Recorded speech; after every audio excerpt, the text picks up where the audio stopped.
शिव पुराण उमा संहिता अध्याय 14वां विभिन्न दानों का वर्णन। सनत कुमार जी बोले, हे व्यास जी, मनुष्य यदि दान के लिए सुपात्रों को ही चुने तभी उसका परम कल्याण होता है। गौ, पृथ्वी, विद्या और तुला का दान सर्वोत्तम माना जाता है। अपने घर के द्वार पर आए मांगने वाले अर्थात याचकों को दूध देने वाली गाय, वस्त्र, जूते, अन्न, छाता अथवा भक्ति भाव से श्रद्धा पूर्वक जो भी यथासंभव दान दिया जाए वह परम कल्याणकारी होता है। यही नहीं, स्वर्ण, तिल, हाथी, कन्यादासी, घर, रथ, मणि, गौ, कपिला और अन्न, इन 10 दानों को महादान माना जाता है।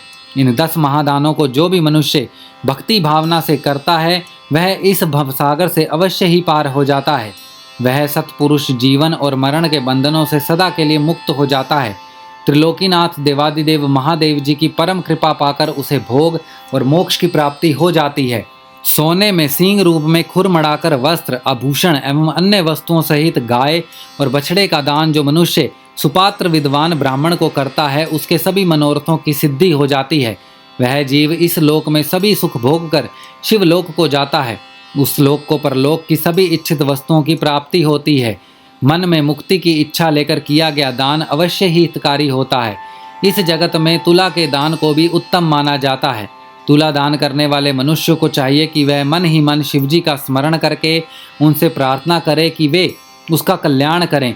तराजू के एक पलड़े में बैठकर दूसरे पलड़े में अपनी शक्ति के अनुसार द्रव्य भरे और जब दोनों तरफ वजन बराबर हो जाए तो उस द्रव्य को किसी सुपात्र ब्राह्मण को दान करे।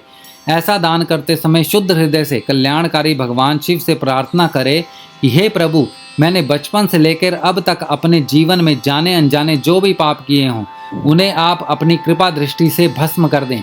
हे ऋषिगणों, इस प्रकार तुला दान से जीव सभी पापों से मुक्त हो जाता है तथा सीधे स्वर्गलोक को जाता है और वहीं निवास करता हुआ सभी उत्तम भोगों को भोगता है।